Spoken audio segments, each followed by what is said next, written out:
वीत निद्रा। कुररी एक पक्षी होता है, कुररी नाम का पक्षी, उसको कहते हैं टिटीरी। टिटीरी का घर के ऊपर मड़रा मड़रा के रोना बहुत खराब होता है, समझ रहे आप। एक टिटीरी पक्षी होती है, अगर वो बार बार रात के समय अगर वो मड़रा मड़रा के घर के ऊपर रोती है तो ये खराब है। कुररी बिलपस बीत निद्रा, स्पष्ट आया, ये रोना खराब होता है।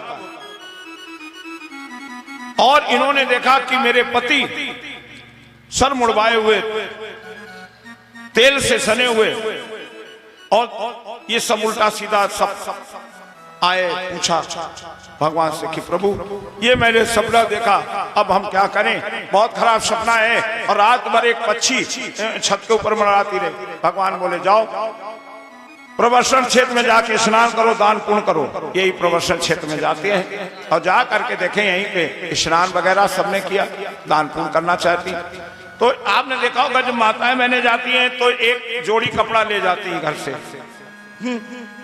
और जब आप लोग हम लोग जाते हैं तो जो कपड़े पहन के गए ज्यादा ज्यादा एक गमछा ले लिया और नहा लिया और बदल लिए कपड़े चले आए। लेकिन माताएं मैंने एक जोड़ी डाल, अब ये लेके सब गई कपड़ा नहा लिया और नहा के एक वृक्ष के नीचे आई।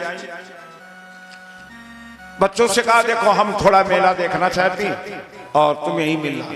बच्चों ने कहा मैया हम भी तो मेला देखना चाहते, ऐसा करो आप भी देखा हम भी देखा है, और सुनो मिलने का वादा यही है, तुम भी यहीं आ जाना और जब तक हम ना आए तब तक न जाना, और हम आ जाएंगे जब तक आप नहीं आ जाओगे तब तक नहीं जाएंगे, ये यही वादा होगा।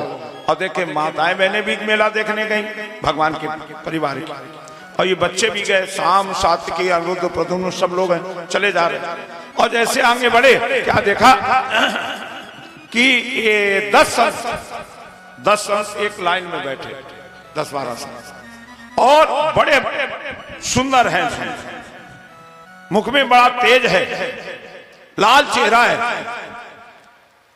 एक बोला देखो भैया ये बाबा लोग कैसे खा खा के लाल भाई देखो।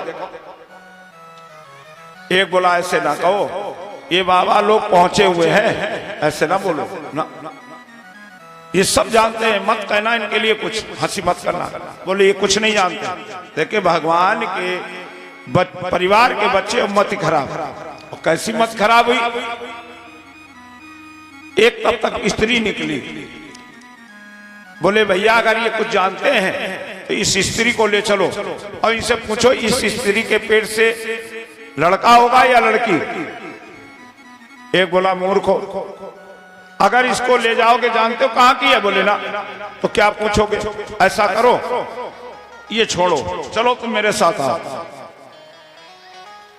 पेड़ के नीचे गए और जो माताओं बहनों के कपड़े थे शाम को पहनाया। शाम कौन है? शाम का अर्थ होता सा माने शिव, अम्ब माने पार्वती, ये जामवती के पुत्र हैं। शामम जामवती सुतम, जामवती के सुत हैं, कोई संतान नहीं हो रही थी जामवती के, तो शिव और पार्वती की इन्होंने तपस्या की, और तपस्या जब की शिव पार्वती जब प्रसन्न हुए तब भगवान से कहा प्रभु मांगो क्या चाहिए। तो भगवान ने कहा अरे भोलेनाथ आप और पार्वती मैया मिलके मेरे यहाँ पुत्र बन के आओ।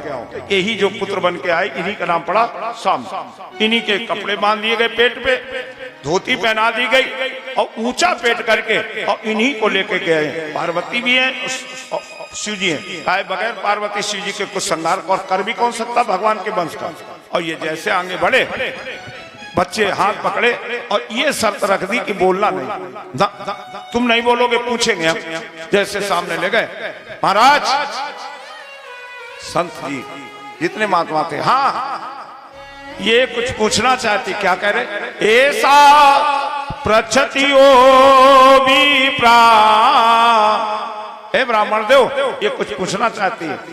तो संतों ने कहा पूछो बेटा क्या पूछना है, पूछो। तो जैसे सामने कहा इस पे एक ने पीछे से कस के चुटकी ली, और जैसे चुटकी ली वहीं रुक गया। बोले महाराज ये बहुत शर्माती है, सास के सामने नहीं आती, ससुर के सामने कभी पढ़ती नहीं है, नंद के सामने बोलती नहीं, बहुत शर्माती। प्रष्टुम विलज्जति साक्षात, ये साक्षात लज्जा देवी है महाराज, ये कुछ नहीं बोलेगी। हम पूछें, बोले हाँ बताओ इस पेट से इसके लड़का होगा या लड़की? अब ये कौन संत है? दुर्वासा, अंगिरा, बड़े बड़े संत सब बैठे, नारद, सारे संत। अब देखें संतों से जैसे कहा इस पेट से लड़का होगा लड़की, संतों ने कहा कि जो सास के सामने बोले ना, ससुर के सामने मुंह ना खोले, हैं और नंद से भी पर्दा करे, इतनी जब शर्मीली है ये बहू, तो ये 10 मुचन्नन संग मेला घूमा ऐसी अवस्था में है? ये सारे मुचन्नों के बीच में ही घूम रहे, समझ गए कि इनका नाटक है। बोले जाओ बेटा जाओ जाओ, और जैसे लेके चले, देखें एक बोला हम पहले कहते थे इन्हें कुछ नहीं मालूम, ये खा खा के लाल हुए हैं, जैसे ही ये कहा कुछ नहीं मालूम। एक बोला कोई संत, अब ये इसमें नाम नहीं आया कौन संत है। एक संत बोला ए इधर आओ हम बताते हैं, इधर आओ। जैसे ये लोग आए, संत ने कहा जने यसती ओ मंदा, ऐ मूर्ख चंदो, देखे क्या करे संत, ऐ मूर्ख चंदो, ये वो पेट नहीं जिससे लड़का और लड़की हो, ये वो पेट है जिससे एक मूसल होगा और वो मूसल तुम्हारे कुल का संहार कर देगा। जैसे ये श्राप दिया, बस किसी ने, संत ने कहा ये क्या किया है भगवान के वंश के लड़के, बस सारे संत का मंडल लिए और चले गए, ये गलत हो गया। बस यहीं पे बच्चों ने कपड़े खोले, क्या हुआ इतना बड़ा और इतना मोटा एक मूसल लोहे का गिरा, शाम बोले चलो ले चलो घर, आया लड़का, यही देखे मूसल आज बसदेव जी के पास ले जाते, बसदेव जी को सारा हाल बताया।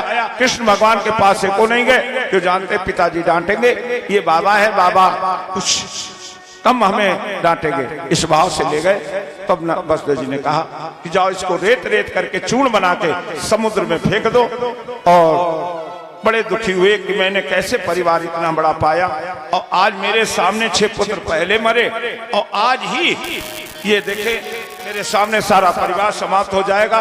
तब बसदेव जी दुखी होते हैं, यही नारद जी आते हैं, 9 योगेश्वरों की कथा सुनाते हैं। महाराज ये संसार है, यहाँ आना है तो जाना भी है, संयोग है वियोग भी है, मत रो। बस यहीं पर ध्यान देते हुए आगे चल के यही बच्चे मूसल को रेत रेत के चूर्ण बना के फेंक दिया। ये चूर्ण समुद्र की लहरों से बह करके बाहर आया, इसी से घास निकली जिसका नाम ऐरक पड़ा, ऐरक नाम की घास।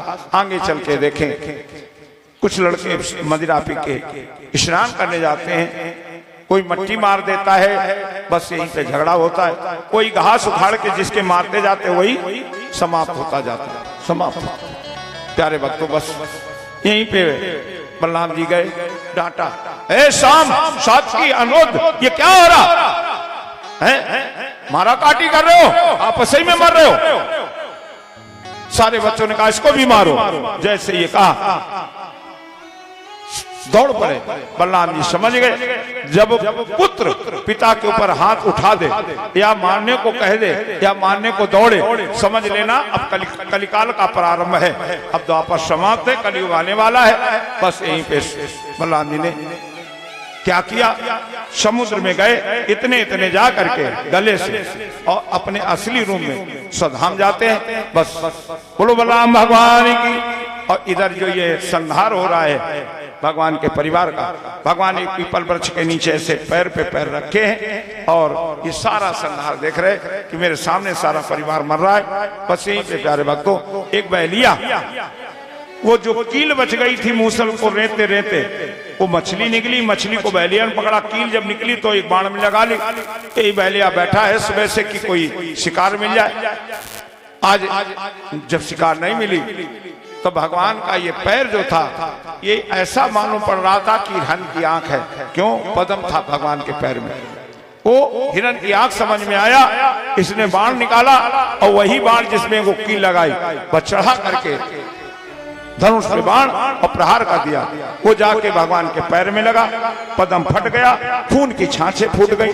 बैलिया दौड़ करके आया कि हिरण घायल हो गया, लेकिन प्यारे भक्त को देखे क्या होता है। यहीं पर भगवान को देख करके बहुत ये रोया कि बहुत बड़ा मैंने अनर्थ किया।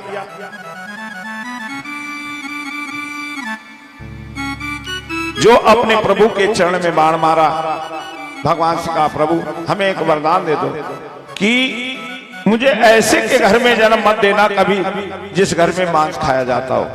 आज अगर मांस भोजी ना होता तो मैं आप के चरणों में बाण नहीं मारता।